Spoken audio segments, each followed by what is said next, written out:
Sin embargo, vamos a iniciar pues empezando esta última unidad de lo que es este curso sobre lo que es la gestión del patrimonio cultural. Antes de comentar las presentaciones que tienen que ver un poco con la historicidad, ¿no?, acerca de lo que ha significado el patrimonio cultural o el patrimonio en sí mismo, me gustaría hacer como una especie de exploración de conocimientos previos y me gustaría que participaran por lo menos los tres que están aquí, dado que ya tenemos de alguna manera un cierto recorrido desde el punto de vista conceptual o teórico, ¿no?, o aproximativo a la categoría de cultura. Y me gustaría iniciar, como siempre inicio todos los cursos sobre gestión del patrimonio cultural, y es sobre la base de una interrogante, ¿no?, o un comentario, y es el siguiente. Todo lo que hace el hombre es cultura, pero todo lo que se considera cultural como parte de la hechura, de la elaboración del hombre a lo largo de la historia, no es considerado patrimonio. Les pregunto, ¿por qué? ¿Por qué todo hecho cultural o por qué toda manifestación cultural, cualquiera sea su índole, desde el punto de vista material o inmaterial, no tiene esa categoría patrimonial? ¿Me pudieran dar unos comentarios, una reflexión al respecto? Manuela, Juan Carlos, Freddy. Sí, buenos días, ¿cómo estamos? ¿Me escuchan bien? Sí, perfectamente. Bueno, el patrimonio cultural, a diferencia de las demás acciones humanas que se consideran cultura, es patrimonio porque esencialmente se considera que es de interés general, universal, ¿no? Si, por ejemplo, es patrimonio nacional, se presume que es una actividad cultural o una infraestructura cultural, una institución cultural, que debe ser interés de cada una de las personas que forman parte de la comunidad en donde se encuentra o de la sociedad en donde se encuentra esa institución, o se lleva a cabo esa acción, ¿no? Si es patrimonio universal o patrimonio de la humanidad, se considera que entonces es una institución o es un monumento o es una actividad que en principio debería ser de interés de todo el planeta, ¿no? De toda la comunidad internacional, ¿no? Del planeta Tierra. Entonces, una vez que es calificado de esa manera, empieza a tener una serie de condicionamientos y de características particulares que le hacen especial. Por ejemplo, un patrimonio cultural nacional, si se trata por decirlo así, un monumento, en principio eso no se puede tocar, no se puede cambiar, no se puede destruir, ¿no? Y debe ser preservado para las futuras generaciones, no solamente para las generaciones presentes, sino también para las generaciones futuras. Entonces se transforma en algo, bueno, se podría decir que permanente en ese sentido, porque las distintas autoridades, esa es otra cosa, de alguna manera las autoridades del país o del planeta, la UNESCO, por ejemplo, tienen la responsabilidad de velar por la preservación y por el buen uso de esa institución o de ese monumento, de lo que sea que se haya decretado patrimonio, ¿no? Entonces, por lo general se recibe un presupuesto, bien sea del país o bien sea de la institución internacional, para cuidar ese patrimonio y para velar porque efectivamente se cumplan todas las condiciones necesarias para que, bueno, esté a la disposición del público y sea entendida su importancia y sea cuidado y preservado, ¿no? Muy bien, Juan Carlos. Esencialmente creo que eso lo describe, ¿no? Sí, tú has hablado de algunos elementos por medio de la cual ya pudiéramos estar hablando acerca de la gestión del patrimonio cultural. Hablaste de preservación, conservación, hablaste acerca del valor, del valor que tiene en las futuras generaciones, etcétera, etcétera. Sin embargo, ese dicho interés de la cual tú estás hablando, por la cual una acción cultural, un bien cultural, un monumento, etcétera, etcétera, que tiene unas características hace distinto a las demás bienes culturales y que lo hace patrimonial, se sustenta sobre la base de unos criterios, ¿no? Que subyacentemente de lo que dijiste tú, tiene que ver con unas valoraciones, ¿ok? Uno de esos valores por la cual, ¿no?, un bien cultural adquiere el estatus de patrimonio responde en una primera instancia al valor histórico que representa esto, ¿no?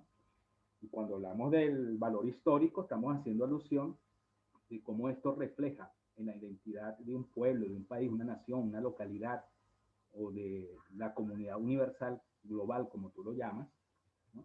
Es debido a que ese valor histórico está íntimamente relacionado con los recuerdos, la memoria, ¿no? Y todo aquel sentimiento que de alguna manera evoque, remite a un pasado remoto, pero que la presencialidad de ese pasado remoto sigue teniendo vigencia dentro de la acumulación de saberes, dentro de lo que es la preservación de la cultura, una vez que como lo dijiste anteriormente, ¿no?, está susceptible a que la sociedad, por vía de sus distintos agentes, instituciones, etcétera, etcétera, ¿no?, lo conserve, lo preserve, lo mantenga a lo largo de distintas generaciones. He allí uno de los elementos o los valores por la cual cuando erigimos un bien cultural al estatus de patrimonio es el valor histórico, ¿ok? Y lo que evoca y lo que representa esto. Entiéndase una tradición lingüística, entiéndase una manifestación de la cultura intangible, entiéndase un mito, una leyenda, unas creencias, el idioma, etcétera, etcétera. Pero también, desde luego, como lo dijiste anteriormente, lo representa también las cualidades que irradia de alguna manera el carácter de la llamada monumentalidad, dado las especificidades con la cual esta cuenta y cómo esta diferencia de otras bienes materiales, ¿no?, lo hace distinto, diferente a los demás, ¿no? Pero también tiene un valor social, ese es otro criterio, más allá del valor histórico es el valor social, ¿no? Una vez que ese valor social que se le da al bien cultural, ¿no?, es porque los individuos, ¿no?, ven en él todo un elemento que los identifica, que les da sentido, vida, y ese acumulado eh, de elementos históricos o culturales que reside en el carácter de apropiación sobre el bien, eso hace que le demos también un valor social, ¿ok?, del cual hablaremos más adelante, ¿no? Pero también hay otros criterios desde el punto de vista valórico, ¿no?, como es el valor artístico, ¿no?, este otro elemento que cuenta para erigir un bien cultural como patrimonio. Y el valor artístico sabemos que por las características excepcionales que puede tener y que lo hace distinto a otros bienes, ¿no?, que pueden ser parte del común denominador de la vida social y cultural y que lo hace distinto, son esos elementos de carácter estético, de carácter artístico, que lo hace distinto y excepcional sobre los demás. El otro elemento que ya está subyacente en lo que ya hemos hablado es el valor simbólico que representa dentro de la sociedad, ¿no?, como un elemento que es fundamental dentro de lo que es la promoción o la difusión de los elementos culturales y también porque evoca un elemento de identidad. Y luego de estos valores se van sumando otros que dentro de la contemporaneidad, ¿no?, y cuando hablo de la contemporaneidad o de la modernidad no nos estamos refiriendo recientemente, sino ya a partir del siglo XX, ¿no?, cuando se empieza a hablar realmente de la gestión del patrimonio, es el valor económico, el valor político y el valor educativo, ¿no? Cuando digo el valor económico es porque se ha hecho del patrimonio, ¿no?, todo una simbolización que si bien remite a una memoria, un recuerdo, una identidad, a una tradición, a una herencia social, adquiere también otros elementos que están asociados a esto, ¿no? Y es allí donde hablamos, por ejemplo, del turismo cultural, ¿no?, o el patrimonio turístico, ¿no?, que va adquiriendo ya otras dimensiones que van más allá, pues, de un carácter estrictamente espiritual, sentimental, etcétera, que es lo que también contiene sí mismo un bien cultural.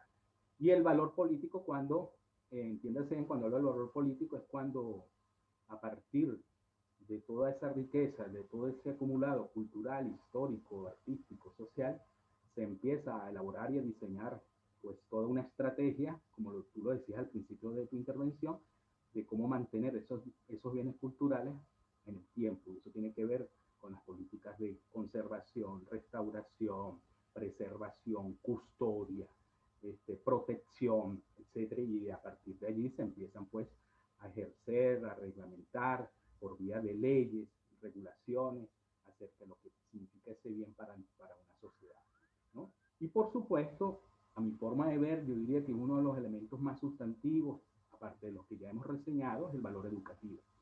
Porque sin el valor educativo, en términos de cómo estos bienes culturales se preservan a través del tiempo, tiene que haber un proceso de concientización, de interiorización de lo que reviste la memoria de un pueblo, una nación, una localidad, una humanidad, en relación al apego, al sentimiento, a la heredad que significan dichos bienes.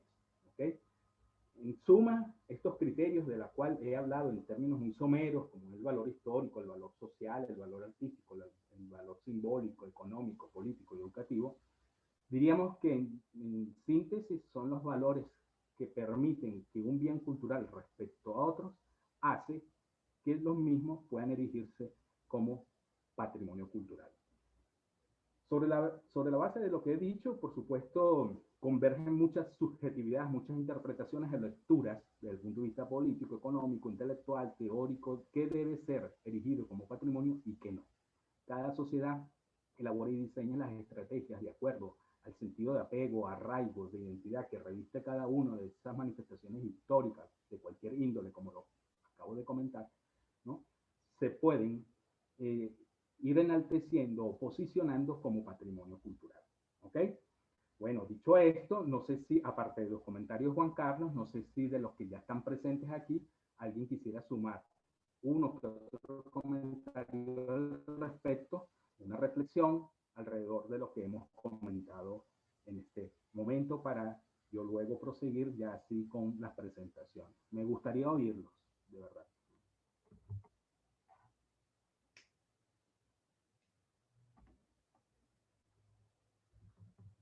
Inclusive si hay una pregunta al respecto.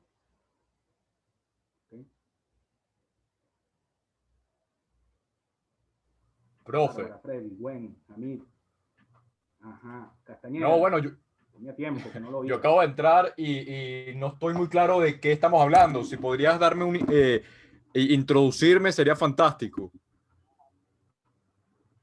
No, tan solo estamos haciendo una exploración de conocimientos allí acerca de las proximidades o acercamientos que ustedes tienen acerca de qué entendemos como un bien cultural cuando se posiciona como patrimonio, entendiendo que no todos los bienes culturales o las producciones materiales y inmateriales del hombre son categorizadas como patrimonio.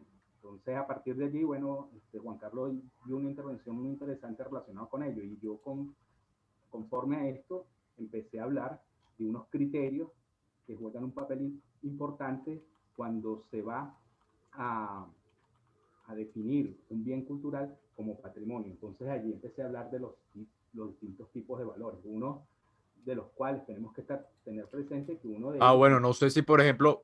Ok.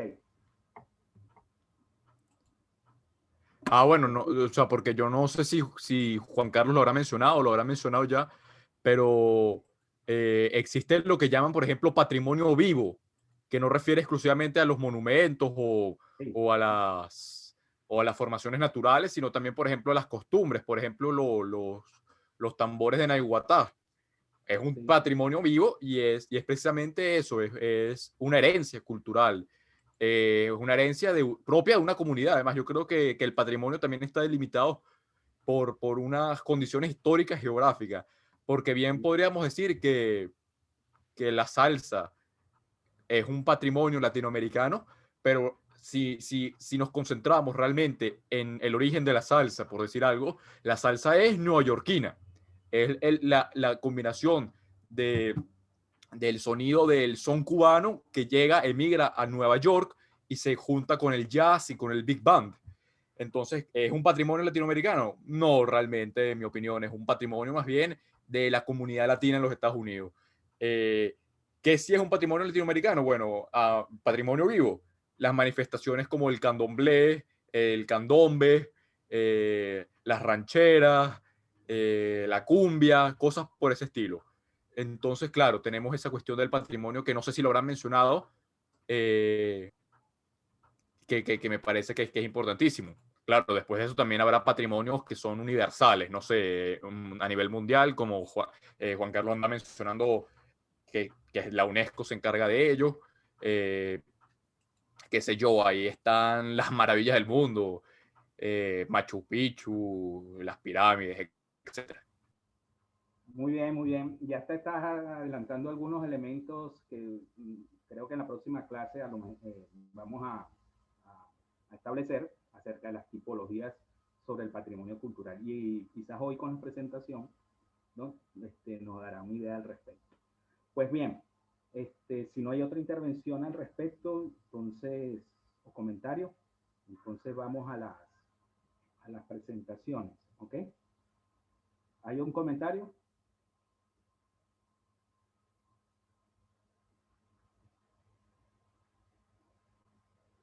Bueno, vamos con las presentaciones, Álvaro.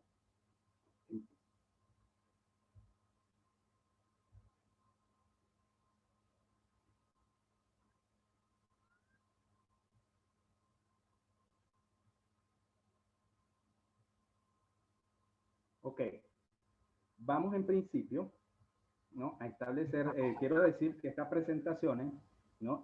Forman parte de la hechura, la elaboración de una persona que a lo mejor ustedes conocen por referencia, fue profesor mío en el doctorado sobre la gestión del patrimonio cultural, que se llama Fernando Báez. Fernando Báez viene más bien del mundo de la literatura, ¿no? Él es escritor, ensayista, poeta, etcétera, pero en sus últimos años empezó a estudiar mucho acerca del patrimonio bibliográfico, etcétera, ¿no? Hay unos libros de él que yo recomiendo para ustedes, fundamentales, ¿no? Que versan sobre el patrimonio cultural. Uno de ellos tiene que ver con la historia universal de la destrucción de los libros. No sé si ustedes conocen este autor, este libro, ¿no? Ahí hace una reseña histórica acerca de lo que ha significado la historicidad, ¿no?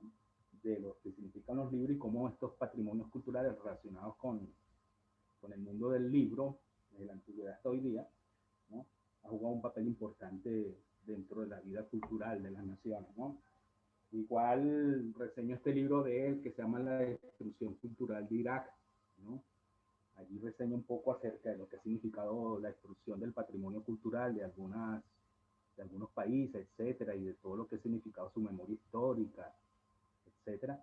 Y allí refleja desde el punto de vista teórico muchos aspectos interesantísimos al respecto. Entonces digo esto porque estas presentaciones me las dio él a mí en un momento determinado, a mí y a otros, por supuesto, para que pudiéramos difundir acerca de lo que es la etimología del término, ¿no? Y cuando se empieza a hablar del patrimonio cultural. Si bien, como lo decíamos anteriormente, hablar del patrimonio cultural tiene que ver con gestión cultural. Yo les decía a ustedes cuando hablábamos de la gestión cultural que empieza realmente a surgir realmente a hablarse de gerencia del patrimonio como las demás áreas artísticas o territorios culturales con la profesionalización de la carrera o de la profesión de la gestión cultural, ¿no? A partir de los años 80 en España y así sucesivamente en otros países como Italia, el Reino Unido y América Latina. ¿Ok? Entonces vamos con la próxima lámina, Albany, para hablar un poco acerca de la etimología del término, dónde surge, ¿no? El concepto de patrimonio. ¿Ok?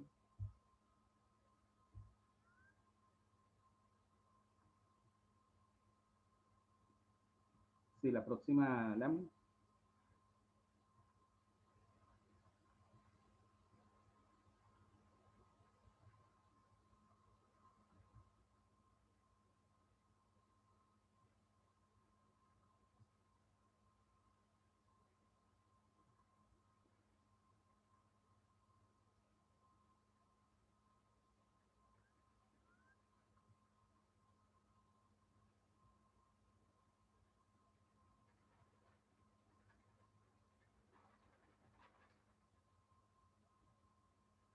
Después de esa viene una lámina donde hay una imagen sobre el Coliseo Romano y donde allí aparece, digamos, la descripción en términos etimológicos de dónde surge la palabra patrimonio, ¿no?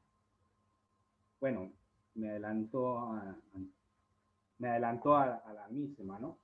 Etimológicamente la palabra patrimonio tiene que ver con el origen latino-griego de la categoría, ¿no? El cual tiene que ver con pater y monio. Pater, padre, ¿no? Monio, memoria, recuerdo, etc. Y es allí donde surge la palabra patrimonio, ¿no? Pero fíjense que está ligada a la figura del padre, ¿no? Curiosamente, ¿no? Ustedes dirán, ¿por qué el padre y no la madre? Bueno, estamos hablando que esto tiene también mucho que ver, ustedes que estudian literatura, con el marcado énfasis dentro de la concepción de las creaciones literarias o categoriales que siempre tiende a ser patriarcal. Se habla de patrimonio, pero nunca de matrimonio, ¿no? Pero se pudo haber hablado de matrimonio, pero se habla de patrimonio, ¿no? Recuerdo de los padres, ¿no? Y esa definición de patrimonio, ¿no? Si bien en la antigüedad, ¿okay? Estaba asociado a hacer un énfasis acerca del sentido y la vivificación de la memoria, de los recuerdos como parte del acumulado histórico de las experiencias, las creaciones espirituales o materiales del hombre, empezó a tener un sentido dentro de los procesos de identidad de las naciones, y eso se expresaba simbólicamente dentro de lo que eran las hechuras, ¿no? Culturales, las creaciones culturales, bien sea desde el punto de vista arquitectónico, como también de otros bienes culturales, entiéndase como lo decía el compañero anteriormente, el mundo de las tradiciones, la música, la lengua, el patrimonio lingüístico, etcétera, ¿okay? En la cual empezó a tejerse pues una idea alrededor de ello, que inclusive viene desde los griegos, ¿no? Por ejemplo, cuando Luis Fernando hacía alusión de que las llamadas maravillas, monumentos del pasado, los griegos fueron los primeros que de alguna manera establecieron las llamadas 7 maravillas del mundo, ¿no? Y hacían alusión a las pirámides de Gizeh en Egipto, el mausoleo de Halicarnaso, el faro de Alejandría, entre otros, donde ya pues empezaba a dar, ¿no?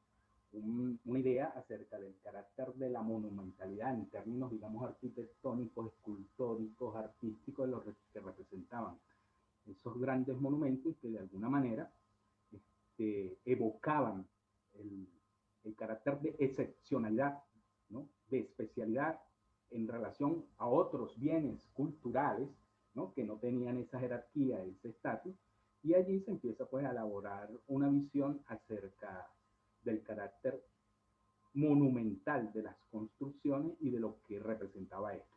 Entiéndase en términos políticos, religiosos, artísticos, culturales, etc. No es arbitrario, y todavía eso está dentro del imaginario social, que cuando se habla de patrimonio la gente siempre lleva su mirada, por lo general, al llamado patrimonio arquitectónico, al llamado patrimonio construido, que tiene que ver con el patrimonio material, ¿no? El cual siempre como que reside en ver que el patrimonio está siempre concebido en función de las producciones históricas desde el punto de vista de lo que es significado, lo llamado construido. Entiéndase que el patrimonio construido es lo que llamamos el patrimonio material, entiéndase. Monumentos, edificaciones, fortines, iglesias, centros históricos, museos, edificaciones de cualquier índole, etcétera. Siempre como que la mirada va siempre por allá. Inclusive, más allá que UNESCO, a partir de 1940 y pico en adelante, ¿no? Empezó pues a tomar también en consideración otros bienes culturales como también parte del patrimonio cultural. La hegemonía que persistía en el momento siempre era sobre la base del patrimonio construido y sobre todo sobre los llamados monumentos, ¿no? Y lo que representaron o representan todavía hoy día los monumentos. Y el por qué sobre la base de esos monumentos se siguen conservando, preservando como parte de esa hechura histórica que tiene un impacto global, nacional, local, etcétera. Y no así, por ejemplo, en un momento determinado lo que representaba en el mundo de las llamadas tradiciones del patrimonio intangible, ¿no? Que en el pasar del tiempo, de los años, ¿no? Ya UNESCO empezó, junto con los demás países, a tomar en consideración que también todo eso que formaba parte de la herencia cultural ligada a otras expresiones culturales más allá de la monumentalidad, ¿no? También juegan un papel importante dentro de la identidad de un pueblo. Allí de porque tomo como ejemplo la intervención de Luis Fernando, pues lo que representa el mundo de la llamada cultura popular tradicional, ¿no? Entiéndase la música, las mitologías, las creencias, la culinaria, la música, ¿no? Los bailes, las danzas, etcétera, que bueno, ya hoy día, hoy forman parte también de otros saberes, de otros acumulados históricos, culturales, que se le suman a esa visión hegemónica que tuvo el patrimonio construido o monumental, y que todavía, déjenme decirle, todavía hay visiones desde el punto de vista académico que establecen como prioritario conservar, restaurar, preservar, siempre sobre el patrimonio construido, y no tanto así De hecho, sobre... profe, Sí, dime, Luis Fernando. Pueden ajá, interrumpirme cualquiera. disculpa que te interrumpa, No, no, pero me perfecto. hiciste acordar a un libro de la profesora, ella se llama, creo que se pronuncia Michelle Asensio, Asensio, una Michelle Asensio. antropóloga, Sí, ajá, una antropóloga de la Universidad Central. sí, fue Ella mi escribió un profesor. libro. Ah, bueno, excelente, excelente. Ella tiene un libro fantástico que se llama De que vuelan, vuelan, Ajá. que es un retrato de, digamos, de los imaginarios religiosos en Venezuela, de los distintos, o sea, no solo la cristiandad, sino también va por las religiones que nosotros entendemos, que nosotros vulgarmente llamamos santería, que realmente son las creencias yoruba, el culto a María Onza, etcétera. Y entonces ella hace una suerte de reflexión fantástica que dice que estas mitologías, estos panteones de dioses, han ido mutando considerablemente a través del tiempo y son patrimonios en el sentido de que son patrimonios sincrónicos, se andan renovando y se andan acoplando constantemente a, a nuevas formas de vivir, nuevas formas de ser y hacer, que muchas veces desvirtúan o desfiguran el patrimonio original. Y entonces por eso ella hace la reflexión, por ejemplo, con el culto a María Leonza, que es muy difícil rastrear dónde nace el culto porque se le han ido sumando tantas cosas que es un patrimonio contaminado. Es decir, María Leonza nace como se cree que nace de una leyenda indígena allá en el Sorte, en Yaracuy, sobre una anaconda que se trae una muchacha, porque la muchacha era muy bella, cosas por ese estilo, y después se le han ido sumando cosas como referentes al mestizaje, María Leonza realmente era una virgen, no sé cuánto, etcétera, etcétera, etcétera. Entonces ella hace ese énfasis y me hiciste recordar eso, claro, la idea de que se ha puesto mucho empeño a nivel mundial en preservar algunas manifestaciones Sí, que son, digamos, a sistemática no es la palabra, pero son inamovibles, es decir, ahí tienes el Taj Mahal, yo pienso también en Machu Picchu, pienso en las pirámides del Sol y la Luna, pienso en los grandes mausoleos del planeta Tierra, pero claro, nuestras culturas que están en constante mutación debido a la globalización, a los contactos, a la propia evolución del ser humano, han visto que muchas de sus propiedades o sus patrimonios eh, musicales, la danza, las expresiones artísticas se han perdido. De hecho, está el gran caso del Estado de Israel, que hubo que volver a enseñarle a los judíos a hablar hebreo, porque no se acordaban, y cosas por ese estilo. Entonces, creo que es importante no mencionarlo.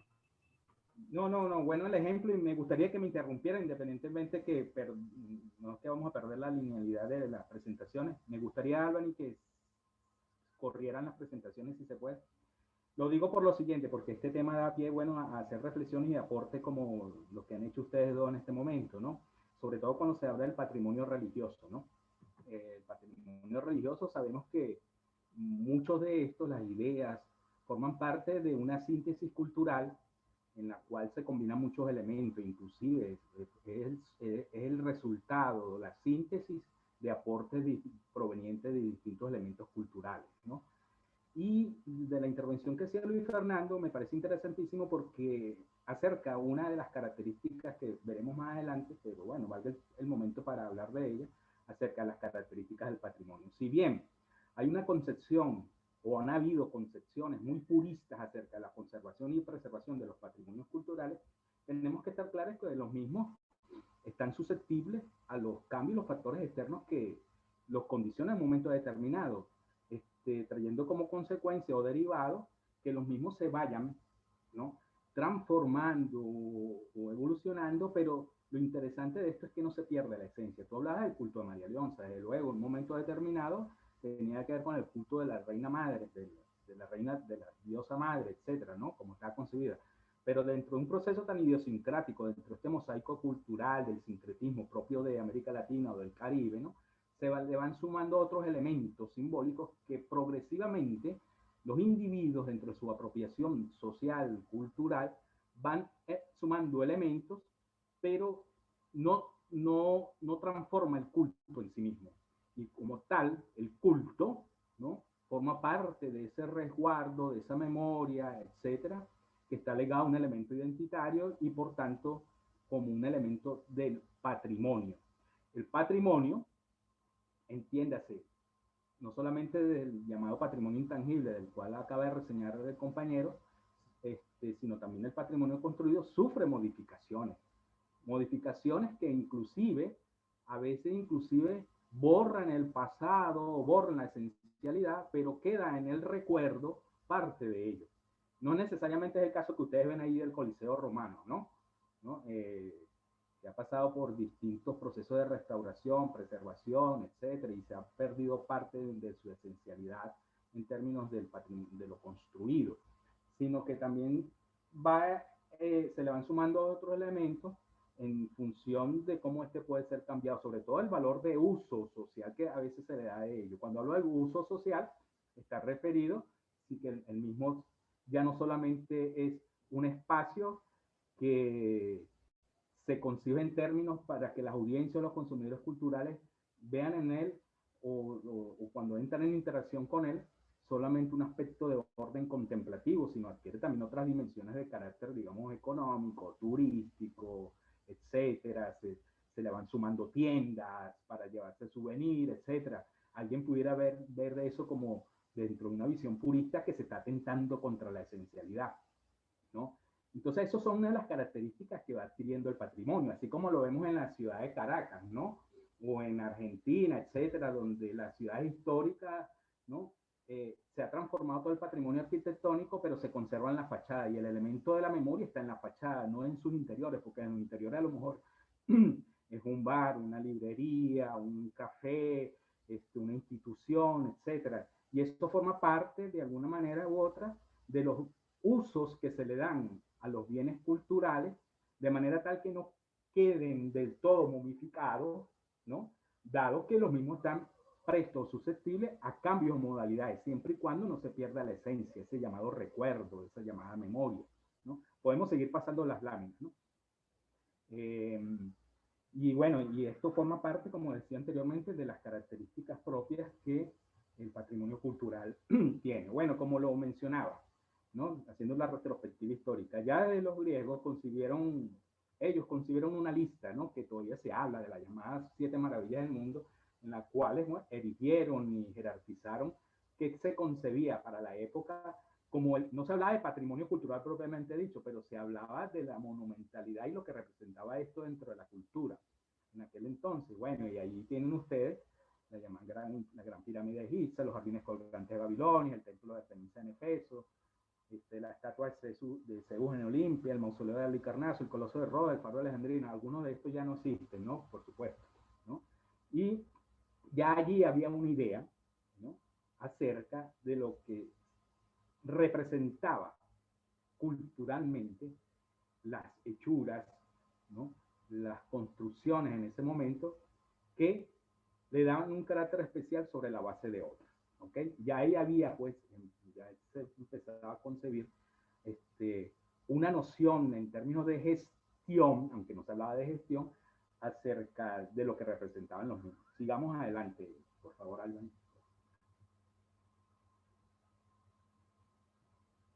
la otra lámina. Ok, bueno, inclusive, ¿no? Ya saben cuál es este monumento, ¿no? Este es el San Pedro, la iglesia de San Pedro, la catedral de San Pedro, ¿no? La iglesia también fundó su posesión como el patrimonio sagrado, el patrimonio religioso. Y fíjense que siempre se hacía alusión, ¿no?, con lo que representaba la monumentalidad. Más adelante hay otra lámina, y yo diría que también es importante para empezar a ver el carácter histórico de cómo se empieza a hablar del patrimonio cultural, ¿sí?, en función de aportes o del interés, como lo decía Juan Carlos, ¿no?, empezar a ya concebir los bienes artísticos, culturales, como parte de esa memoria.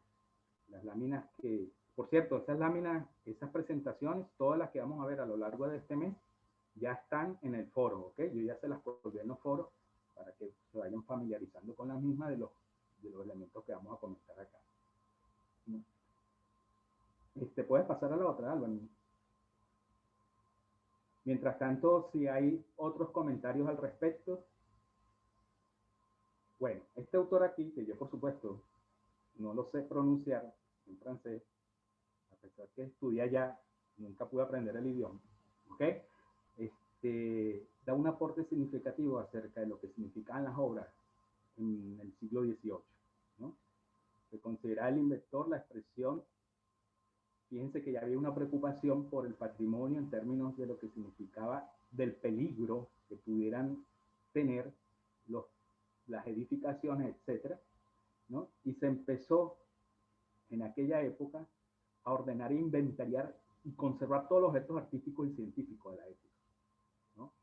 En 1793, fíjense que empieza, estoy hablando nada más en Francia, la creación del Museo del Louvre, el Museo de Historia Nacional. Ya empieza, pues, desde el punto de vista de los intereses, el interés y el valor que representan los bienes culturales, a tener una aproximación acerca de la importancia y la preservación que revestían los bienes. Entonces ya se empezaba a hablar acerca de la gestión del patrimonio. No se hablaba, insisto, no se hablaba de la gestión del patrimonio, pero había una preocupación acerca de la conservación de los mismos, ¿ok? Bien sea por el carácter excepcional que tenía, el elemento simbólico que representaba el punto de vista económico y político de dichas edificaciones, etc. Y conforme a eso se empiezan, pues, a crear instituciones que pudieran preservar como parte de la custodia, protección de dichos bienes culturales, ¿no? No es arbitrario que inclusive a partir del siglo XVIII, sobre todo en el XIX, etcétera, la creación de museos o las llamadas sociedades de anticuarios empezara a ser parte de los espacios de donde iba a residir la memoria histórica, no solamente de esos países, sino inclusive el recinto de otros bienes culturales de vital importancia dentro de la memoria de los pueblos, para poder alojar allí, dentro del seno de los mismos, ¿no?, toda esa memoria histórica, ¿no? Bien fuera recolectada, regalada, saqueada, etcétera, etcétera. No es arbitrario, creo que se los comenté en un momento determinado, que gran parte de los museos en Europa, inclusive en Norteamérica, son parte de los patrimonios culturales de la humanidad, no tanto por el valor histórico, monumental, arquitectónico y artístico de los mismos, sino que allí, dentro de su seno, reside gran parte de la historia de la humanidad, ¿ok? Gran parte de la historia de la humanidad en términos de lo que son sus obras plásticas, sus esculturas, inclusive partes de pirámides, objetos, todas las colecciones arqueológicas, etcétera, de aquellos pueblos, aquellas naciones que estas sociedades hegemónicas en el siglo XVIII y XIX, a través de la expansión de sus mercados, a partir de lo que significó los procesos de conquista y colonización, ¿no?, empezaron a saquear, a sacar inclusive el patrimonio cultural de esas naciones y lo empezaron a alojar como parte de la custodia de una memoria universal, etc., ¿no? Pasamos a la otra lámina, por favor, porque me interesa que vean esto rápidamente, porque estoy queriendo hacer una retrospectiva, pues donde empezamos a hablar realmente de gestión del patrimonio cultural. Y ya había unos acercamientos incipientes acerca de esta preocupación, de este interés acerca de la valoración de los bienes culturales. Igual este autor francés, ¿no?, cartas a Miranda, ¿no? Donde en la cual hablaba acerca del prejuicio que ocasionarían las artes y las ciencias del desplazamiento de los monumentos del arte de Italia, el desmantelamiento de sus escuelas y la colección de sus galerías, museos y colecciones, etc. Ya empezaba a haber una preocupación acerca de lo que significa la desterritorialización de los patrimonios culturales, bien sea por guerras, saqueos, etc. Y a esto había que conservar. De hecho, aunque no está aquí en las láminas, hablando de Venezuela, si hacemos también este tipo de retrospectivas, que estamos hablando del viejo mundo, uno de los primeros que empezó a hablar acerca de la importancia que revestían los bienes culturales, históricos, etcétera, y que aportó mucho inclusive para los agentes de interés que querían preservar el patrimonio cultural fue Francisco de Miranda. Francisco de Miranda empezó a hablar acerca del papel importante que jugaban los bienes culturales, arquitectónicos, los libros, etcétera, y buscaba una manera de cómo estos se pudieran preservar en el tiempo y el espacio. Y ahí empieza a darse un interés acerca de lo que eran las obras de arte, bien sea mutiladas, como lo dice ahí, laceradas, etcétera, pero que había que conservarlas y preservarlas como parte de ese ideario simbólico de lo que era la representación cultural en el mundo. Sigamos con la otra, ¿no? Mientras tanto, pueden intervenir, etcétera, etcétera. A ver.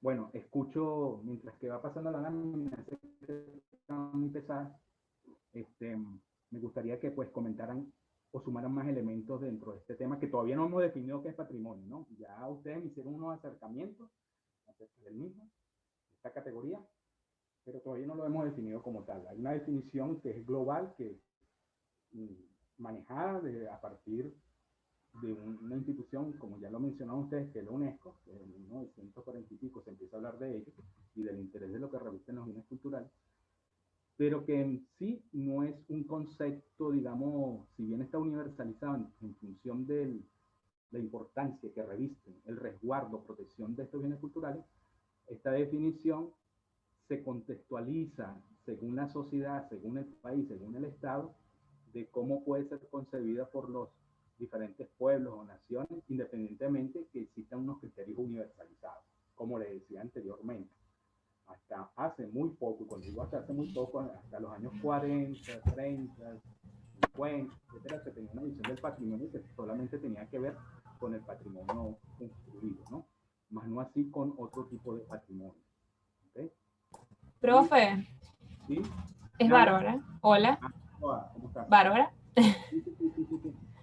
Bien, profe. Yo tenía, bueno, es como una duda, ¿no? Porque yo en estos días estaba viendo un documental de Norcorea. Entonces, bueno, hablaba un poco acerca de, bueno, eran dos posturas realmente, de esa postura, ¿cómo se llama esto? De esa postura, bueno, un poco religiosa, mesiánica, bueno, que está en estos campos de concentración, que la gente se está muriendo de hambre, tal y cuento, y había otras que decían, bueno, no, es que Norcorea no tenga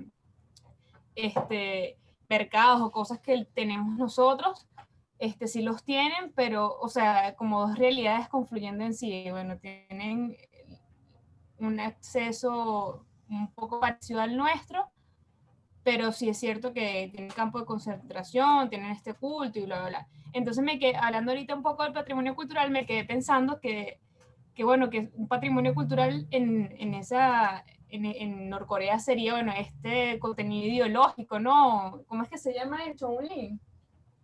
No. ¿Cómo se llama? Yushu. Yusu sería un patrimonio cultural, porque, o sea, el gran líder, viven para él, se entienden bajo él mismo. De hecho, yo estaba buscando en Google para ver esas imágenes de los supermercados y eso, entonces puse Norcorea y nada más me parecía que es el gran líder y ya. Entonces quería como preguntar en este caso, ¿no? Que es bien particular, cómo evaluarlo, ¿no? Sí, bueno, yo sobre Norcorea tengo poca información justamente por lo restringido de las informaciones en internet, etcétera, que hay al respecto, ¿no? A ver, obviamente, como todo país, tiene sus monumentos y sus patrimonios culturales. Ahora bien, del cual inclusive poco sabemos de ellos, ¿no? En el caso norcoreano y así otras sociedades. Pero en el elemento que tú expones allí, sí, allí se le ha rendido mucho culto a la dinastía que ha significado los presidentes, y sobre la base del culto a la personalidad se ha creado todo un imaginario relacionado con ellos. En sí se ha visto o se puede concebir en términos patrimoniales el culto a la personalidad, ¿no? A los héroes, entiéndase, al mesianismo, en fin, como parte de los sentidos de pertenencia a un pueblo, una nación, inducidos por supuesto por vía de los elementos ideológicos, políticos, educativos, etcétera, etcétera. Eso también ha ocurrido en otras sociedades, ¿no? Cuando se erigen desde el punto de vista de los llamados cultos de las personalidades históricas como parte de su patrimonio cultural. Ahora bien, y será patrimonio cultural, y ahí es un poco la complejidad del término, en la medida en también como esto en el tiempo y en el espacio, ¿no? Se haya interiorizado o no dentro de las expectativas, dentro de los intereses, las valoraciones que juegan dentro de una sociedad. Puede ser que un momento determinado cambie, ¿no? Así como sucedió en la Unión Soviética, pues con Lenin, ¿no? Stalin. Lenin todavía sigue jugando, como figura histórica, sigue jugando parte del mito, ¿no? De la narrativa de la sociedad ya no soviética, pero sí rusa, ¿no? No así Stalin, ¿verdad? Que Stalin lo sacaron del Kremlin, pues, cuando estaba momificado prácticamente igual que Lenin. Bueno, allí el personalismo, el culto a Stalin perdió vigencia. Y si perdió vigencia, también deja de alguna manera ser parte de forma consensuada de lo que significa el culto a la personalidad del individuo, no así Lenin, por ejemplo. Estoy poniendo ejemplos, ¿ok? Porque también ocurre con otras celebridades que se han convertido ya en mitos, ¿no? Y que forman parte del patrimonio histórico, si se puede decir, de una sociedad, independientemente que tenga sus detractores, etcétera, etcétera. Caso de Bolívar, qué sé yo, caso de Gandhi, caso de Jefferson o Washington, por decirlo de alguna manera, por poner algunos ejemplos, ¿ok? Y más aún si, no estoy hablando necesariamente de los ejemplos que he citado, citaste tú, Ochoa, si estos se van involucrando dentro de un sistema de creencias donde desde el punto de vista de la religiosidad popular, dentro de los llamados panteísmos, etcétera, se van sumando, como es el caso de María Leonza, pues que ya no es solamente María Leonza, ¿no? Sino que son otros íconos simbólicos de personajes históricos y otros no, ¿no? Acerca de lo que significa eso dentro del sistema de creencias, del sincretismo religioso, y que permanecen, prevalecen dentro de los cultos o la religiosidad y la valoración sacra o divina, o puede ser también profana, como ustedes lo quieran interpretar, de esa apropiación social. Ya cuando existe una apropiación social sobre esos elementos, que no son más que construcciones o constructos, forman parte, pues, si se puede decir, a lo mejor no de un patrimonio nacional, pero sí de un patrimonio local, de un patrimonio regional, que vivifica un pasado, una memoria, una identidad, un sentido de apego que hace confluir muchas personas alrededor de esto, ¿no? Es allí del por qué la palabra, la categoría de patrimonio cultural va adquiriendo cada día una mayor complejidad en términos de su definición. Yo voy a ver si les paso un artículo mío de una ponencia que hice en España sobre donde pongo un poco de eh, controversia, ¿no? Y de lo que significa el patrimonio, hablando de Venezuela, un poco haciendo alusión del patrimonio latinoamericano y de las comunidades indígenas en relación al multiculturalismo, la globalización, etcétera, y cómo esto ha incidido, pues, en los enfoques y en la manera de cómo entendemos el patrimonio, que no lo podemos entender de una manera muy purista, dado que está sujeto a esos cambios, a estas transformaciones, o factores que se van imponiendo dentro de su dinámica y que tienen mucho que ver inclusive con elementos políticos, económicos, culturales, etcétera, ¿no? O bien sea por el desuso, la poca información o valoración que se tiene sobre el bien, entonces se sustituyen por otros elementos. ¿Okay? Bueno, eso forma parte de las características, las complejidades que reviste el término.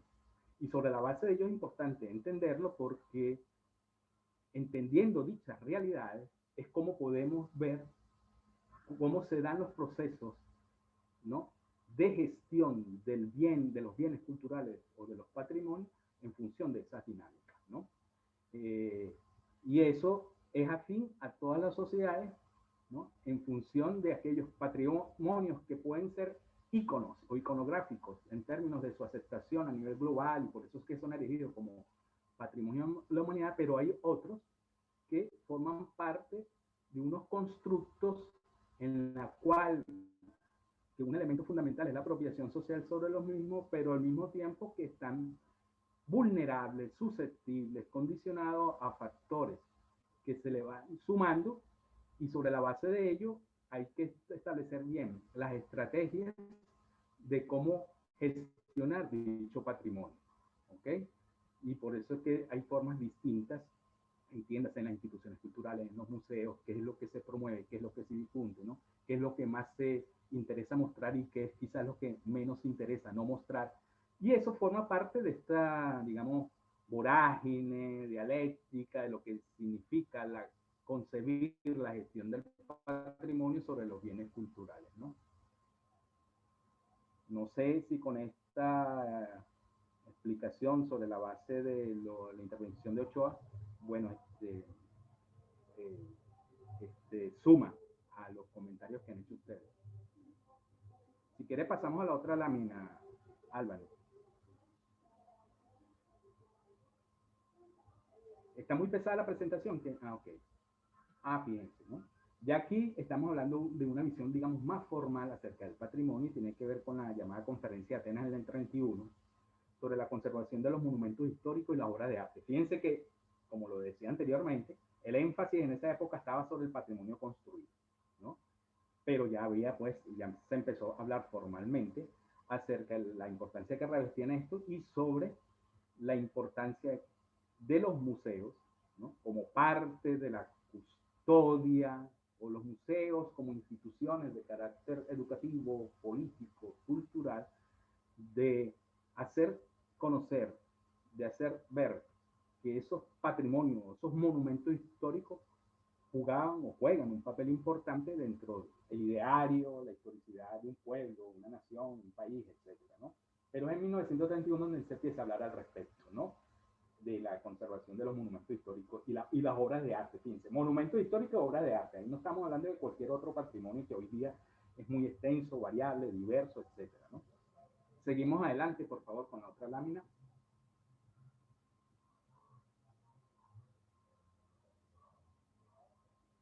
Ok. En el 35, como decía, empieza ya a hablarse sobre el enunciado de lo que significan los monumentos inmuebles, ¿no?, los cuales jugaban un papel importante en la humanidad para su preservación y la constitución como patrimonio cultural de los pueblos. Pero fíjense que el énfasis todavía sigue dándose sobre la base de la monumentalidad, ¿ok? Y la monumentalidad estamos hablando que son grandes palacios, grandes edificaciones, grandes iglesias, es decir, todo aquello que si ustedes profundizamos más en la significación simbólica de lo que reviste el monumento, los monumentos por lo general representaban de alguna manera también la historia del poder. El poder político, el poder religioso, el poder militar, el poder artístico, si se pudiera decir, ¿ok? Y sobre la base de la monumentalidad es que se empieza, pues, a dar un proceso incipiente acerca del interés, preservación y conservación de los mismos. Sigamos adelante. Me pueden interrumpir si quieren aportar, hacer un comentario, una reflexión, una pregunta al respecto, ¿ok? Pasamos a la otra, por favor. ¿Okay? Bueno, UNESCO, que ya hemos hablado de ello, ¿no? Y como lo dice allí, empieza ya a hablar de una defensa de los bienes del valor cultural. Esa imagen que ustedes ven allí es París. Esa es la UNESCO, pues en París. ¿ok? Creo que en el segundo o tercer piso recibí yo clases, recuerdo en un entonces, ¿no? Ese es el centro, la meca de donde se elaboran, diseñan las políticas culturales de todos los estados del mundo. Es allí donde se define, se establece todo lo relacionado. Si bien UNESCO tiene que ver con la educación, la tecnología, la comunicación, es el lugar por excelencia, o el icono institucional donde se dirimen, donde se consensúan, donde se llegan los acuerdos acerca de lo que significa las políticas culturales de las naciones. ¿Okay? Y es UNESCO, fíjense, en 1949, donde se empieza a darse la primera proclamación, según dicha resolución que ven ustedes allí, acerca de la defensa de los bienes del valor cultural. Y cuando se habla de la defensa, estamos hablando de los criterios que acercó en la intervención Juan Carlos: preservación, custodia, cuidado, restauración, y todo esto con un horizonte político, social y cultural que tiene que ver con la heredad de la cultura, de la historia de los pueblos. Y es allí de por qué yo hablaba al principio, cuando hablaba de los criterios y los valores, que el valor, más allá simbólico, histórico, artístico, económico y político, el valor educativo juega un elemento sustantivo en lo que significa la representatividad de estos bienes culturales, ¿no? Y se empieza a hablar ya de defensa. Y hablar de defensa es hablar de sentidos de pertenencia, de las identidades, de las construcciones culturales, de los pueblos y de sus memorias y de sus recuerdos, ¿no? Y es allí donde UNESCO empieza a establecer desde esa época, desde el 49 hasta hoy día, a crear políticas, a crear reglamentos, regulaciones sobre los bienes culturales del patrimonio construido o no. ¿Okay? Por excelencia, es la institución que ya sabemos que pertenece a la ONU, ¿okay? A Naciones Unidas, donde se consensúan todas estas políticas culturales.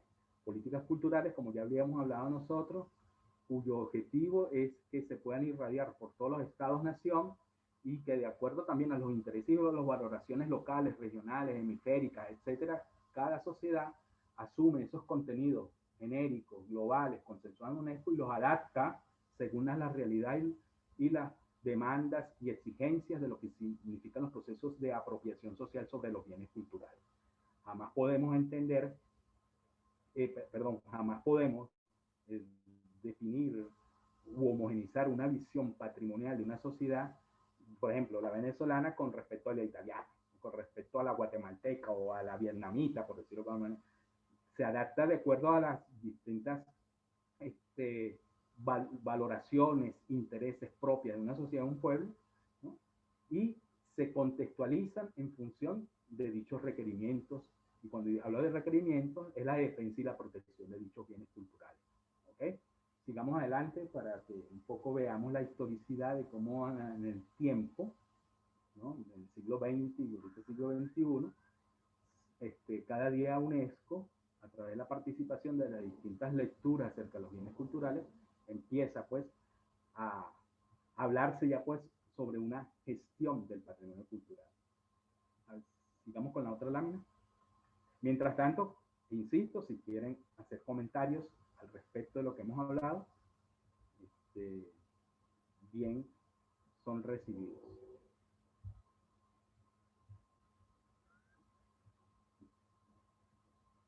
Podemos pasar a la otra, Álvaro.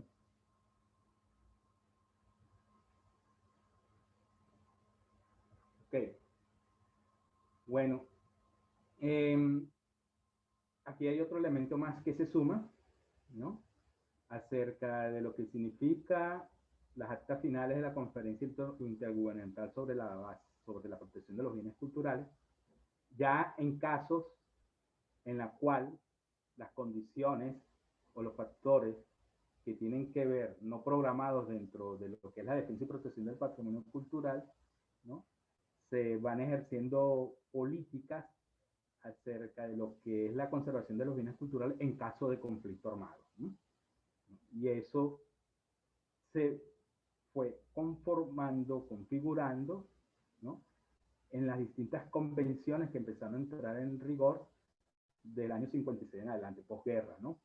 No fue arbitrario, no estaban todos en el aula cuando yo dije que esta presentación formaba parte de la elaboración de un profesor llamado Fernando Báez, y mostré dos libros, ¿no?, acerca de la expresión cultural en Irak y la historia universal de la distribución de los libros, porque justamente él allí plantea acerca de cómo ha significado el mundo de la gestión del patrimonio cultural, sobre todo referido al mundo de los libros, ¿no?, y sobre todo también de lo que significó la destrucción del patrimonio cultural producto de los conflictos, las guerras, ¿no?, intestinas o hemisféricas que se dan, como parte de esos conflictos muchas veces ponen en peligro y en desplazamiento parte de la memoria histórica de un pueblo, una nación, etc. Y UNESCO, anticipándose a ello y fruto también de dichos acontecimientos, más los que se han dado recientes, ¿no?, ha creado pues convenciones relacionadas con lo que significa la protección, defensa de dichos bienes culturales, ¿no? Es decir, desde la antigüedad, desde la expansión de los imperios, etcétera, etcétera, uno de los elementos dentro del área de la cual estamos hablando ha sido el saqueo, destrucción de todos los bienes culturales, y conforme a esto trae consigo también la desaparición de la memoria, el recuerdo histórico sobre los bienes producidos, etcétera, etcétera. Y este autor hace una alusión, por ejemplo, de lo que ha significado la destrucción de bibliotecas, la destrucción de instituciones donde está todo el patrimonio bibliográfico del país, etcétera. Por ejemplo, en el caso del libro que les mostré, que es La destrucción cultural de Irak, ¿no?, un testimonio de posguerra, el autor ahí hace mención de cómo, por ejemplo, los coleccionistas, los saqueadores, ladrones, inclusive el ejército norteamericano, cuando entró a los museos de Bagdad, no solamente que destruyó bibliotecas y museos, sino hubo inclusive a partir de tráfico de las obras de arte, etcétera. Inclusive Las Mil y Una Noches fue robada de allí, ¿okay? Las tablillas de la escritura cuneiforme también fueron robadas, etcétera, etcétera, ¿no? Esto no es algo nuevo, esto es algo que forma parte de los episodios cuando hay conflictos, que parte de ellos, ¿no?, forma parte de la susceptibilidad que los patrimonios culturales tienen, están sujetos cuando se dan este tipo de conflictos, ¿no? Ejemplos sobran en el mundo y en la antigüedad sobre la base de esto. Lo hizo el nacionalsocialismo, ¿no?, con el saqueo de museos, obras artísticas, etcétera, etcétera. ¿Okay? Ocurrió recientemente en Libia, por ejemplo, con la guerra que hubo allí, ¿no? Todos los museos fueron saqueados inmediatamente y las colecciones fueron desplazadas, vendidas, etcétera, etcétera. Y parte de esa memoria fue desterritorializada, ¿no?, independientemente de las convenciones de protección y las convenciones que se han dado en UNESCO al respecto. Pasamos a la otra, por favor.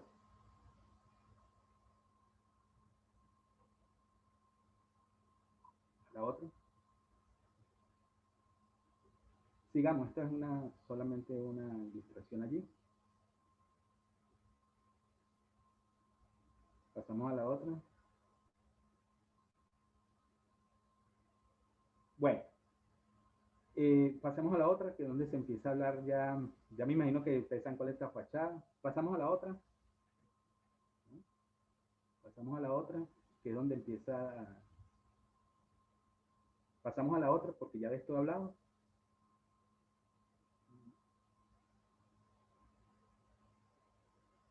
Ok, y ya entramos. No, súbela, por favor. Y ya aquí, pues ya tenemos una primera definición que UNESCO, arriba, Alvin, la primera que pasa, antes que es, una primera definición sobre patrimonio cultural. ¿Ustedes me están escuchando?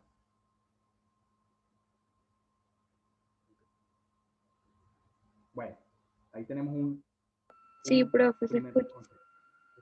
Ok, Manuela. Se entiende por patrimonio, ¿no?, tres tipos de bienes. Todos ellos bienes inmuebles.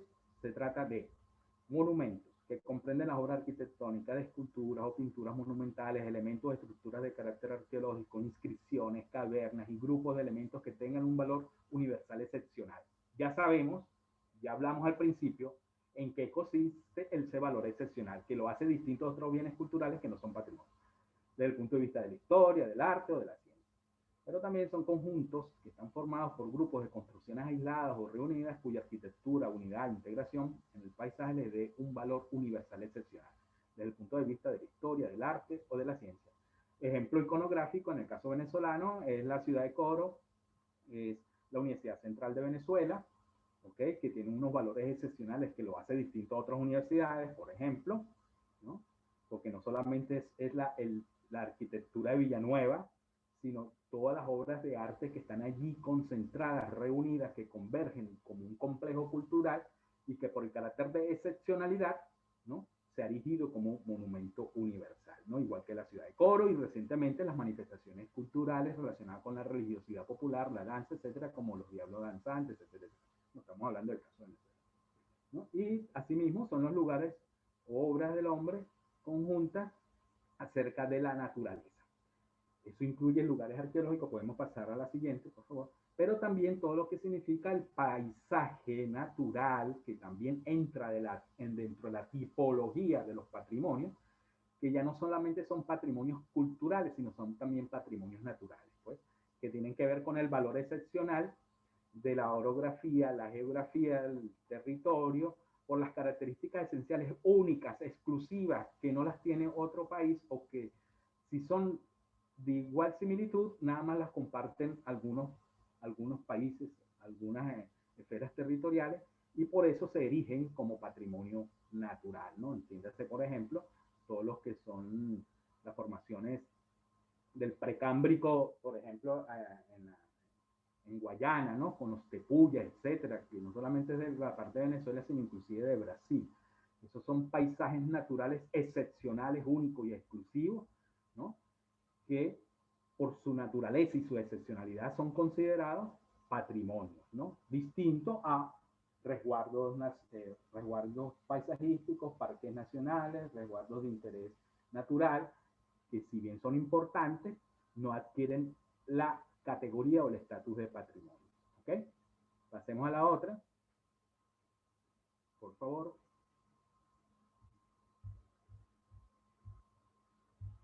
Tengo 8 participantes nada más aquí. ¿Se han retirado ya algunos? ¿O algunas? Bueno, y aquí, de manera más descriptiva, nos dice acerca de lo que significan esos llamados patrimonios naturales, que no solamente son esos valores excepcionales en términos de lo que significa el paisaje, ¿no? La orografía, sino también tienen que ver con los yacimientos paleontológicos, paleobotánicos, ¿no? O paleofaunísticos que reviste una sociedad que también son únicos y exclusivos. Recuerdo cuando Luis Fernando hablaba acerca de Urumaco, ¿no? Estamos hablando de Venezuela, Falcón. Falcón reviste uno de los paisajes y patrimonios paleontológicos que diríamos tiene un carácter de exclusividad, de excepcionalidad, que lo tienen pocos países de América, ¿no? E inclusive del mundo, ¿no?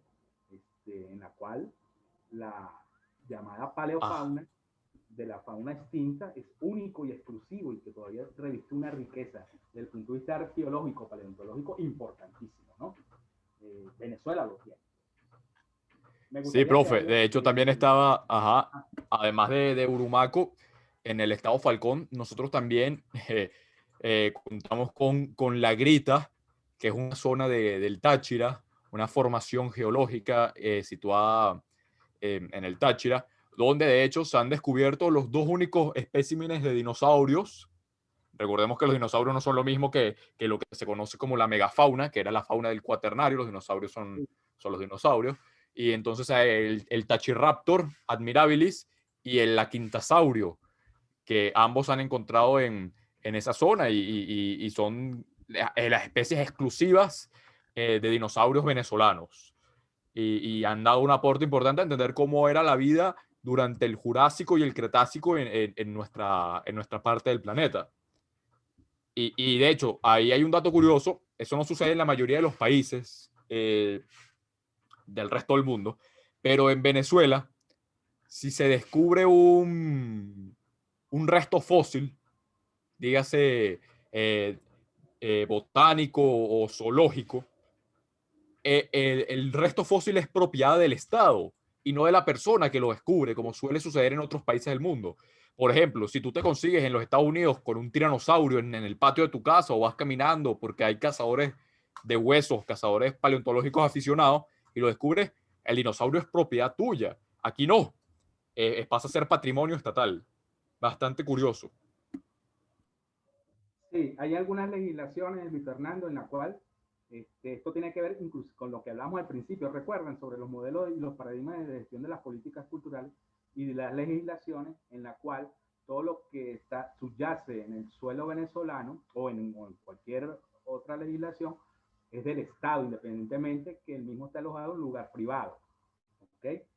Lo único que en este caso particular, no solamente en Venezuela, en otros países, que por los pocos presupuestos, inclusive hasta a veces por el poco interés, etcétera, sea jugar patrimonial en términos paleofaunísticos, paleobotánicos, inclusive hasta paleoculturales, ¿no?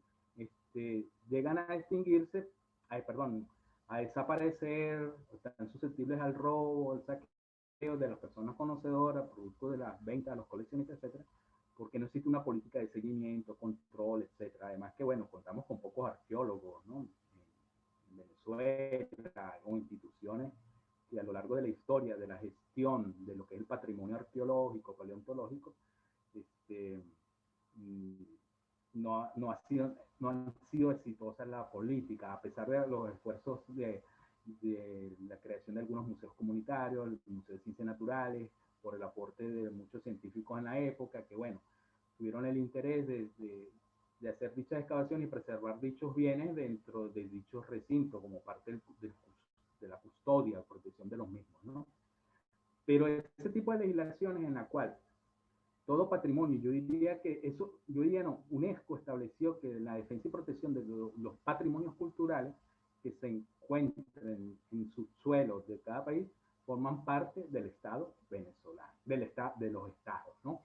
Hay legislaciones que son más abiertas o liberales en la cual, pues, es dueño del propietario de la localidad, el territorio, etcétera, pero de alguna manera también están regulados de manera tal que dicha memoria no se pierda, ¿no? Pero entonces allí, bueno, ya eso depende un poco de las legislaciones en la cual, por ejemplo, el dueño llega a un acuerdo o consenso con el Estado de manera tal que no haga con él lo que le venga en gana, ¿no? Inclusive ha ocurrido aquí en Venezuela, ¿no? No sé si ustedes recuerdan, el Nuevo Circo es un patrimonio cultural. Eso era propiedad de una familia, ¿ok? Y el Nuevo Circo es patrimonio, no solamente en términos arquitectónicos, lo que significa dicho recinto, sino toda la historicidad en la cual reviste la misma, desde la iniciación de la función y el uso que se le dio en un principio, más allá de las faenas taurinas, etcétera. Ahí se dieron muchos espectáculos, foros, etcétera, etcétera. Y Sí, bueno, se presentó Soda Stereo y Fito Páez y para la historia del rock en latinoamericano y venezolano es importante. Creo un dato ahí para que no sepa, en la única visita. no te oigo, no te oigo.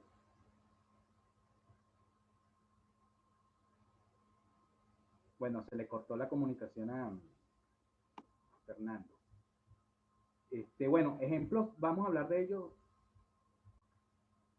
De esto vamos a hablar más adelante, tomando casos muy concretos de Venezuela, ¿no? Acerca de la problemática, la complejidad que reviste el patrimonio y la gestión del patrimonio cultural, ¿ok? Y bueno, vamos a hacer alusión de casos muy específicos, independientemente que reseñemos algunos de carácter internacional, etcétera, pero que nos da pie a entender la complejidad del término, pero también la complejidad de lo que significa el diseño de la política cultural y de gestión relacionada con este ámbito. ¿no? Razón por la cual parte de lo que ustedes me van a hacer en el foro tiene que ver cómo ustedes ponen en práctica, ¿no?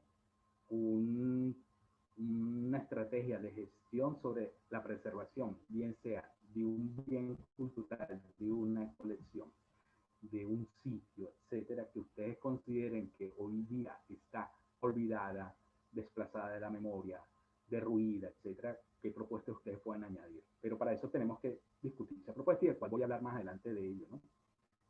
¿Qué es lo que me van a hacer en este foro? Que pueden trabajar individual o en dúo. Bueno, se le cortó la comunicación a Luis Fernando al respecto del ejemplo y que yo ponía y él lo complementaba con otras informaciones. Igual pueden interrumpirme. Pasamos a la otra lámina, por favor. ¿Me están escuchando?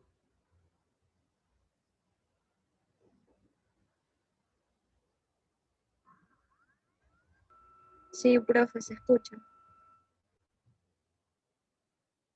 Ok, Manuel. Pasa a la otra. Esta tiene que ver un poco con los sitios patrimoniales a nivel mundial, ¿no? Cómo está distribuida, todo lo que significan los patrimonios mundiales de la humanidad. Fíjense que están en toda la orbe, en toda la orbe. ¿Ok? Pasa la otra. La otra. Igual a la otra. A la otra. Y igual a la otra.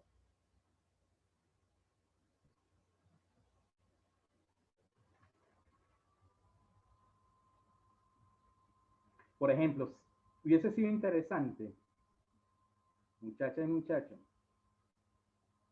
a la otra, si quieren, que pensaran ustedes, y claro, pasa que estamos en pandemia, la UCAP en su biblioteca, allí residen algunas colecciones de libros de algunas familias o de algunos autores importantes, que sería interesante y que poco lo sabe la comunidad universitaria, ¿no? Acerca del valor patrimonial que esto reviste.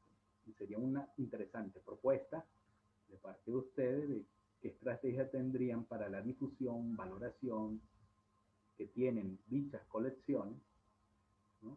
Dentro del centro de estudio de historia o dentro de la biblioteca, lo cual sería un aporte fundamental como parte de una evaluación. Pero estamos en pandemia y obviamente que no podemos visitar la biblioteca, ver las colecciones, etcétera. Yo estuve en un momento determinado hace años en UCA viendo las colecciones que están allí, lo que representa desde el punto de vista del patrimonio bibliográfico, dichas colecciones, porque ahí está reunida gran parte de la memoria de la venezolanidad, más allá de la producción literaria, científica, histórica, ¿no?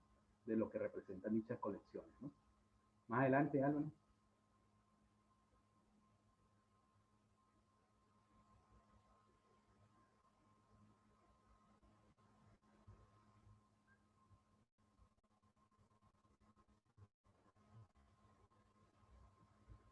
Más adelante. Entendido hasta ahora, todavía no hemos definido realmente, bueno, allí hay una definición de patrimonio, pero que les puse que está en la plantilla, pero todavía no hemos definido qué podemos entender por patrimonio. Bueno, aquí hay un ejemplo sobre el patrimonio subacuático, imagínate, ¿no? Esto tiene que ver con galeones, los llamados pecios, que son las embarcaciones del pasado, que están sumergidas, producto de ¿cómo que se llama? Desembarcos, no, naufragio, etcétera, que hoy día UNESCO ha regulado acerca del valor histórico que representan los mismos, ¿no? Aquí en Venezuela tenemos en la Tortuga, etcétera, muchos pecios, si no lo sabían, ¿no? Entiéndase por las actividades de piratería o embarcaciones españolas, etcétera, que están sumergidas, ¿no? Y que forman parte del patrimonio subacuático, ¿no? De una nación, de un país, a pesar de que la procedencia haya sido en siglos pasados de pertenencia de lo que hoy día son otros países, etcétera, ¿no? Adelante. Es decir, tan solo pongo esto a la mira de ustedes para que vean la complejidad, pues, de cuando hablamos del patrimonio, etcétera, etcétera, ¿no? Más adelante, fíjense, se calcula 1.500 pesos en el Atlántico. Los pecios son esas embarcaciones que naufragaron, etcétera. Y en el Caribe hay muchas, ¿okay? Y es donde se habla de arqueología subacuática y del valor patrimonial que tiene esto, ¿no? Y la otra. La otra.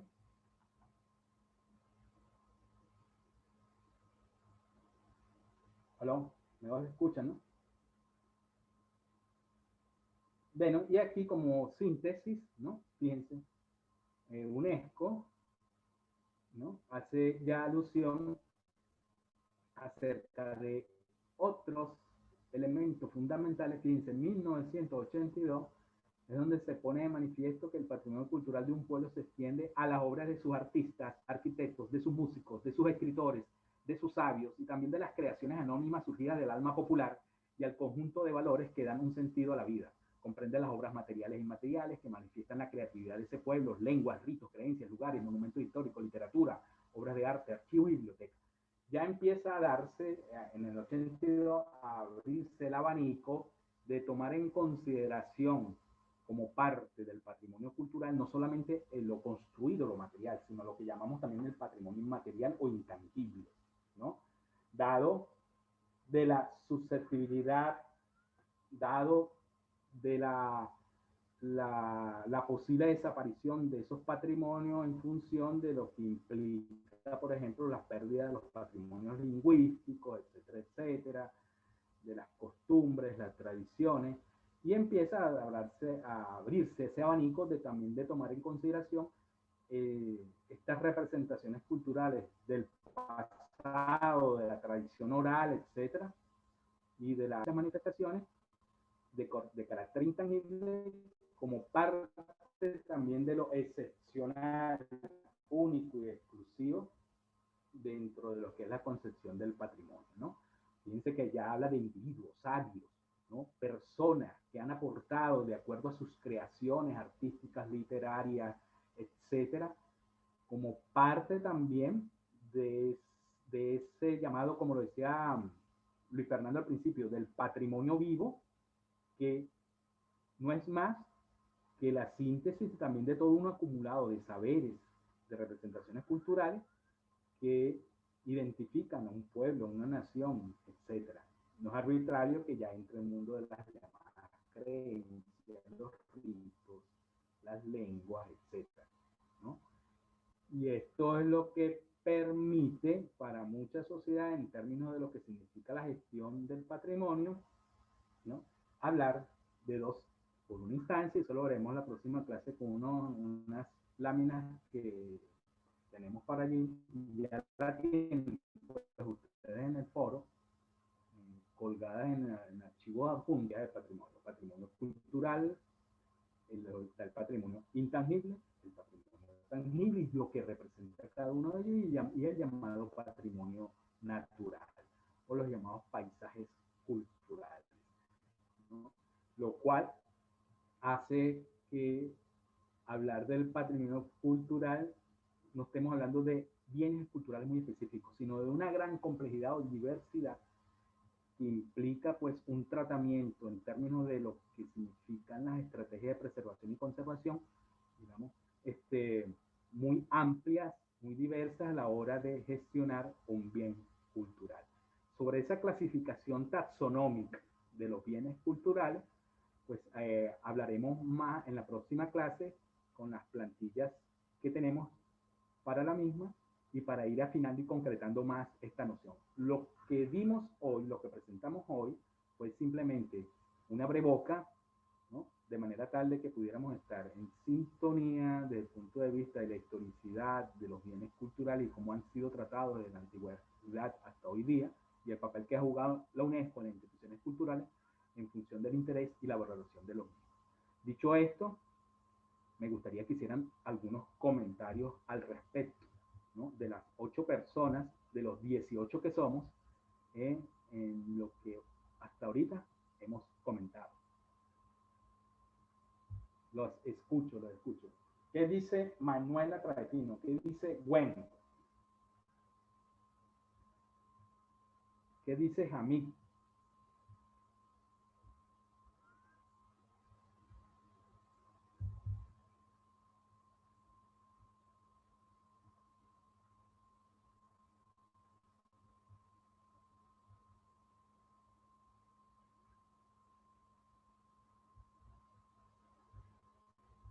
¿Me escuchan, no? Sí, profe, se escucha. Okay. ¿Un comentario? Ok.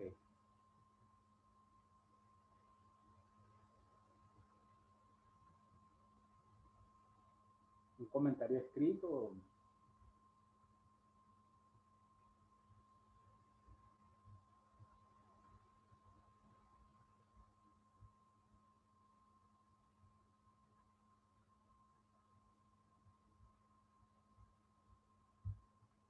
¿Aló?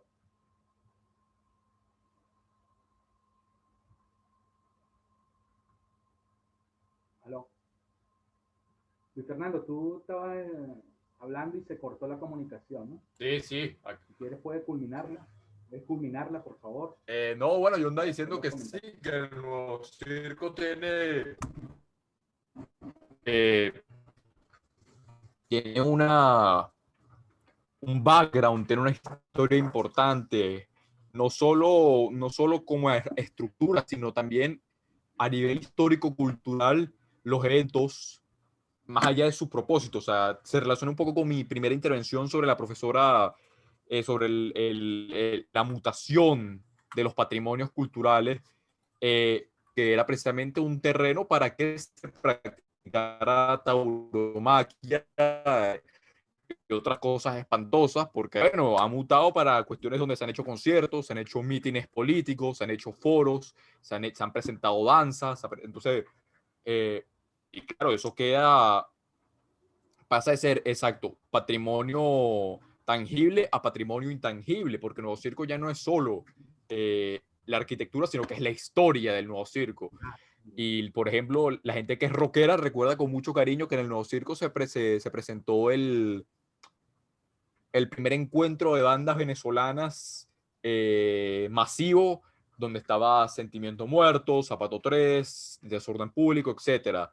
Y otras bandas importantes internacionales que se han presentado. Y estaba comentando que, de hecho, cuando James Brown, el padrino del soul, una de las pocas veces que vino a Venezuela, se presentó ahí, fue en el Nuevo Circo. Entonces, claro, ha transmutado y se ha convertido en algo más. Y es interesante ver cómo esas cosas suceden mucho con los patrimonios. Por ejemplo, también sucede con el famoso Teatro Colón en Argentina, Cierto. que tiene una estructura hermosa, fantástica, pero precisamente ha transmutado porque no solo es la estructura, sino que también ahí se han presentado, era originalmente un teatro de ópera, pero ahí se han presentado artistas distinguidísimos, no solo de la ópera o de lo que conocemos como, bueno, de la música folclórica, porque también se presentó Mercedes Sosa, Atahualpa Yupanqui, sino que también se presentó Gustavo Cerati, se presentó Charly García, etc. Y así habrá muchos. Los patrimonios creo que tienen esa cuestión de que, igual que toda la cultura, no es asincrónica, sino que está en constante relación con su entorno y con las dimensiones humanas que lo rodean. Por eso hay patrimonios que quizás quedan inamovibles. ¿Qué te digo yo? Porque precisamente se cierran a esa conjunción de elementos biológicos, sí, porque son biológicos. Eh, qué sé yo, monumentos que las pirámides, no sé, las pirámides, y otros que más bien se encuentran siempre en constante retroalimentación con su época. Muy bien, muy bien, muy bien. Porque estás acercando dos elementos que vamos a ver en la próxima clase. En relación a tu comentario, la tauromaquia en España es patrimonio, ¿no? A pesar de, fíjate tú, el calificativo que diste, lo horrendo, lo espantoso que pudieran ser este tipo de actividades que ya forman parte de la apropiación social de un pueblo, etcétera, relacionado con eso que de verdad es fatal, comparto, pero bueno, dentro de las concepciones del patrimonio, bueno, en algunas sociedades son asumidas como tal, ¿no? Lo otro, en relación a lo que acabas tú de comentar, que empezamos por el ejemplo del Nuevo Circo de Caracas, así como otras edificaciones o monumentos, esto tiene que ver con las nuevas tendencias a partir del año 1960, 70, cuando dichos espacios, no solamente aquí, sino a nivel mundial, dejaron de ser simplemente espacios, receptáculos, espacios, mejor dicho, de simplemente visita y contemplación estética, arquitectónica, etcétera, sobre el monumento. Ya hoy día han adquirido un uso social, económico, artístico totalmente distinto a esas posturas, llamo yo, puristas acerca de los bienes culturales, en este caso el patrimonio construido, las cuales el valor de uso, más allá del carácter memorístico que representa este en términos arquitectónicos, artísticos, etcétera, han servido para la confluencia de distintas audiencias, de presentaciones culturales, ¿no? Que vivifican o le dan, digamos, una resemantización distinta al espacio. Como tú bien lo especificaste en relación al Teatro Colón, al Nuevo Circo de Caracas, ocurre, pues, por supuesto, en otros países con sus monumentos, sus edificaciones, que en un momento era impensable que las concurrencias, las audiencias de consumidores culturales estuvieran allí, dado que eso podía destruir, dañar el patrimonio cultural por lo que significaba la carga, la presencialidad. Ya hoy día forman parte de las nuevas fisonomías acerca de lo que son los patrimonios construidos, que se le da un uso y valor social, no solamente desde el punto de vista museístico, porque dicha edificación, sino inclusive hasta comercial, ¿no? En Europa pasa mucho eso, que se convierten inclusive hasta en tiendas, ¿no? Y las personas van, sobre todo los turistas, van a consumir los souvenirs, etcétera, y realmente a lo mejor no ejercen del todo, no puedo generalizar, la contemplación propiamente dicha de lo que significa el valor patrimonial, ¿no? Entonces, tú ves a esos turistas, ¿no? Bueno, en Roma, en Ámsterdam, en Alemania, etcétera. Bueno, estuve aquí, me tomé la foto y estuve en Notre Dame, ¿no? Pero lo que van a comprar afuera es el souvenir, ¿no? Pero eso forma parte de esas nuevas lógicas, las nuevas tendencias de las cuales vamos a hablar y que forman parte de la gestión del patrimonio cultural, porque existe una visión tradicionalista y una visión quizás moderna o vanguardista en relación a lo que es el uso del patrimonio cultural, ya no solamente en términos contemplativos, etcétera, sino de lo que ha significado las nuevas lógicas que se han venido incorporando con el valor económico, el valor político que se le da a las mismas, y que dichos espacios patrimoniales, bueno, ya adquieren otra dimensión valorativa y de interés que va más allá de la preservación in situ, ¿no? Del sitio y más nada, ¿ok? Y esto es importante destacarlo porque sobre la base de ello existe todo un debate donde al mismo tiempo, cuando se dan este tipo de situaciones, así por ejemplo como lo vieron ustedes en el Coliseo Romano, que ahí se presentan filarmónicas, artistas, ahí se presentó Pavarotti, qué sé yo, en fin, ¿no? Eso tuvo muchos detractores al respecto, pero hoy día forma parte de la fisonomía en la cual ya el uso del espacio cultural, el uso del espacio de la memoria, no solamente es de carácter contemplativo, sino también de un uso social en la cual se puede, según las perspectivas, enriquecer más el espacio, ¿no? Y eso forma parte de las visiones de las nuevas tendencias, bueno, yo diría nuevas, viejas tendencias de lo que son los patrimonios, en este caso, constructivos, ¿ok? Bueno, gracias por los aportes de ustedes, porque conforme a esto ya se han venido acercando algunos elementos que vamos a contemplar de manera más específica en las dos últimas clases que nos quedan, en la cual sí vamos a concretar un poco más algunos elementos definitorios y característicos de lo que reviste el patrimonio cultural y la gestión. ¿Okay? Gestión cuyo concepto ya ustedes manejan, pero que en este caso lo vamos a enfocar más desde el punto de vista de lo que significa esa gran complejidad o diversidad de bienes culturales, en la cual, por supuesto, no podemos olvidar el carácter testimonial que revisten los bienes culturales que estén relacionados, por ejemplo, con el libro, por ejemplo, ¿no? Que también es algo importante. Y bueno, me gustaría el aporte de ustedes. Voy a tratar de, pasa que no tengo la forma y la manera, y ahorita que no tengo celular, proporcionarles un artículo, una ponencia mía muy pequeña, donde hablo un poco de lo que comentaron ustedes y acerca de la visión del patrimonio cultural según la globalización, el multiculturalismo, etcétera. Okay, voy a ver si para esta semana se los puedo transmitir. No lo prometo del todo, y si es así, para que lo leamos, porque tienen mucho que ver, no solamente con el tema, sino con lo que he comentado y ustedes también han proporcionado hoy. ¿Ok? Bueno, muchachas y muchachos, les digo otra cosa. Hasta este jueves, a los que no han podido elaborar sus respuestas relacionadas con el último foro sobre políticas culturales, háganlo. ¿Ok? Creo que nada más han habido 5 respuestas. No he podido calificar porque las tengo que ver todas. Ya las leí todas, pero no califico hasta tanto el resto del grupo no lo haga. Y tenemos hasta el jueves. Recuerden que yo tengo que entregar notas, soy supervisado, etcétera, etcétera. ¿Ok? Háganlo, por favor, ¿no? Y vayan leyendo un poco las plantillas sobre la gestión del patrimonio cultural y la pregunta que dejé allí, que es la tarea que vamos a hacer para efectos de este tema sobre gestión cultural. ¿Ok? Del cual, por supuesto, voy a seguir ahondando al respecto, y si existen dudas con respecto a ella, bueno, ustedes me la harán saber por esta vía. ¿Ok? Preguntas, dudas para cerrar. Manuela, Gwen, Freddy, Juan Carlos, Hamid, Bárbara, Castañeda. Todo claro, profe. Nada, bueno, de repente ahorita voy a hacer un pequeño sumario, un par de cosas y pregunto por el grupo, porque sí creo que hay o comento, mejor dicho, porque creo que hay un par de cosas que quedaron por fuera, pero que de lo que podría haber dicho, pero tengo que organizarlas en mi cabeza.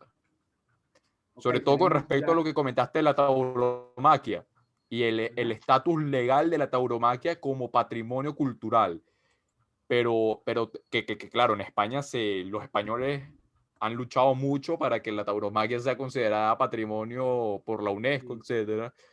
Y bueno, pero claro, fíjate, cómo varía, ¿no?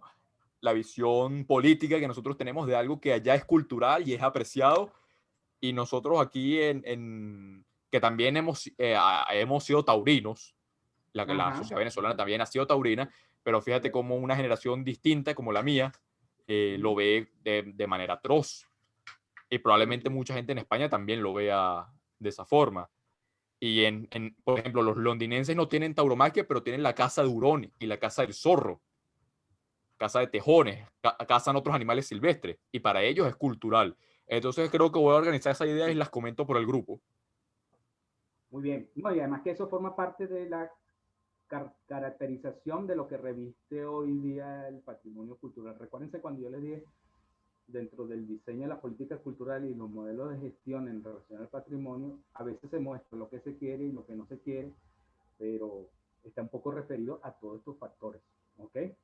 El patrimonio siempre va a encontrar detractores de cualquier índole por las distintas interpretaciones y lecturas que se le dan a lo que significa un bien cultural una vez que quiere posicionarse como parte de la apropiación social y por ende del patrimonio.